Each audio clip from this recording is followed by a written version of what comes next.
అందరికీ నమస్కారం. Welcome to it's you TV.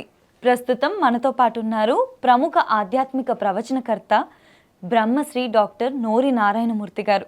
గురువుగారితో మాట్లాడి ఆర్వి టూర్స్ అండ్ ట్రావెల్స్ వారు నిర్వహిస్తున్న ఎన్నో యాత్రల యొక్క విశేషాలు ఏంటి, అసలు మనం ఎందుకు వెళ్ళి దర్శించుకోవాలి, ఆ పుణ్యక్షేత్రాల యొక్క పవిత్రత ప్రత్యేకతలు అన్నీ కూడా గురువుగారితో మాట్లాడి స్వయంగా తెలుసుకునే ప్రయత్నం చేసేద్దాం. నమస్కారం గురుగారు. సంతోషమ్మా.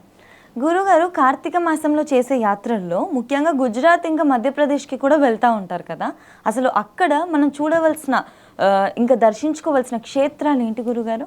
అసలు గుజరాత్ అంటేనే సౌరాష్ట్రం అంటారు పురాణాల్లో. సౌరాష్ట్రే సోమనాథం చ, అరేబియా మహాసముద్రము ఒడ్డున వెలసిన సోమనాథ్ దేవాలయం మొట్టమొదటి జ్యోతిర్లింగం.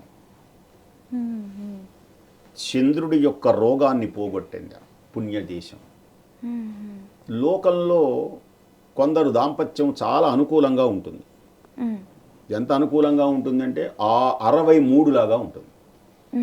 63ని మీరు వేయండి, 6, 3 ఎలా ఉంటాయి? ఒకటొకటి చూసుకుంటూ ఉంటాయి.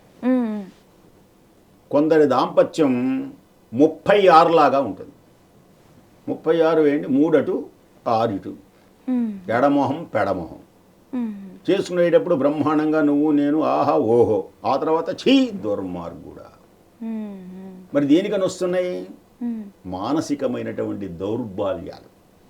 అలాంటి దంపతులు ఎవరైనా సరే ఉంటే ఈ సోమనాథ దేవాలయంలో, అంటే మాకు అక్కర్లేదు ఈయన, నాకు అక్కర్లేదు ఈ భార్య అనుకున్నటువంటి వాళ్ళు కూడా సోమనాథ్ దేవాలయంలో 3 రాత్రులు గనక నిద్ర చేస్తే ఇక వాళ్ళిద్దరూ ఆనందించి ఇక నువ్వే నేను, నేనే నువ్వు చూడక నేనుండలేని ఇలా పాటలు పాడుకుంటారు. అంత అద్భుతమైనటువంటి మహిమ కలిగినటువంటి క్షేత్రం, చంద్రుణ్ణి అనుగ్రహించిన క్షేత్రం ఈ గుజరాత్లోనే ఉన్నది. అంతేకాదు ISKCON temple, Balaji temple, Vaishno దేవాలయం, అక్షరధామ్, అది చూడాలండి. తాజ్మహల్ కాదు. ఇప్పుడు పుస్తకాల్లో రాశారు తాజ్మహల్ ప్రపంచం ఎంతలలో ఒకటి అని. అసలు అక్షర్ధామ్ చూస్తే, అక్షర్ధామ్ ఒక సముద్రం అయితే తాజ్మహల్ చెరువు. కళ్ళతో చూడాలి, చూడకుండా ఇక్కడ కూర్చొని అదే అంటే కుదరదు అక్కడ. ఆ కళ్ళతో ఇప్పుడు ఆ జక్కన్న చెలిక్క శిల్పాలు, బేలూరు రామప్ప దేవాలయాలు, 1000 స్తంభాల మండపాలు, ఆ అందమైనటువంటి ఆ దృశ్యాలు చూస్తున్నప్పుడు ఓహో ఇంతటి గొప్పవాళ్ళు ఉన్నారా. తంజావూరులో దేవాలయం, అలాగే ఇలాంటి దేవాలయాలు చూడాలి. అలాగే గుజరాత్లో అద్భుతమైనటువంటి అక్షరధామ్, ముఖ్యంగా ద్వారక. అదిగో ద్వారక ఆలమందలవిగో అందందు గోరాడు, అయ్యది కోట అదే అగర్త అవిరచల్ వారలే యాదవుల్, యదు సింహుండు వసించు మేడ అదిగో ఆలనదంత వళభ్యుదయం వైవరమందురంతర తురంగో చండమై పర్వెడిన్.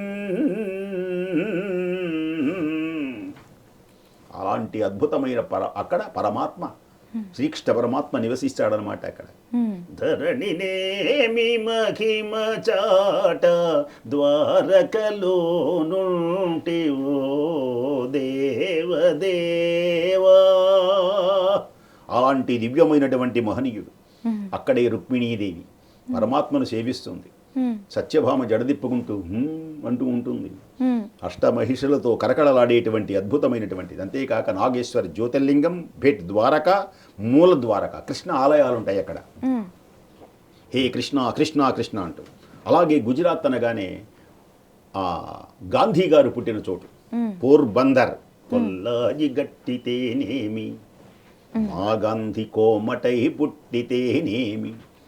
పల్లెటూళ్ళలో ఒక్కొక్క కులాన్ని గురించి ఏదో వెటకారంగా అనుకుంటుంటారు. అంటే ఇప్పుడంటే అది పెద్ద దోషం అంటారు, కానీ పెద్ద పల్లెటూళ్ళలో విశేషమేం లేదు. బ్యాంబలెడ్డి పోయినాను అంటే పెద్ద విశేషమేం లేదు. ఎక్కడికి పోతున్నారు అంటే బ్యాంబలెడ్డి పోయినాను అంటాడు.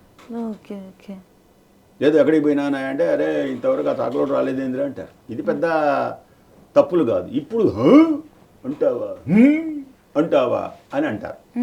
అలాగే అక్కడ ఆ, కొల్లాయి గట్టితేనేమి మ్మ్. మాగంధి కోమటై పుట్టితేనేమి, మ్మ్. కోట కొట్టుకెళ్ళి కాస్త అరకిలో బియ్యం పట్టరా అంట. మ్మ్. అది పెద్ద తప్పేం కాదు. మ్మ్. మ్మ్. అలాంటి గాంధీ గారు పుట్టినటువంటి చోటు సోమనాథ్ దేవాలయం. అంతేగాక వల్లభభాయ్ పటేల్ సర్దార్, ఆయన అసలు చాలా గొప్పవాడు. ఆయన చరిత్ర వింటే మ్మ్. సహజంగా కొందరు రాజకీయ నాయకులు కాదు, రాజనీతిజ్ఞులు. మ్మ్. రాజకీయ నాయకులు వేరు, రాజనీతిజ్ఞులు వేరులేండి. మ్మ్. ఆ తర్వాత చూద్దాం దాని గురించి. Okay okay. ఆ రాజనీతిజ్ఞులు అసలు వల్లభభాయ్ పటేలే కనుక ప్రధాని అయి ఉంటేనో అంటుంటారు. మ్మ్. అంటే వాళ్ళ యొక్క తెలివితేట లాంటివి. అలాంటి మహానుభావుడి యొక్క స్టాచ్యూ.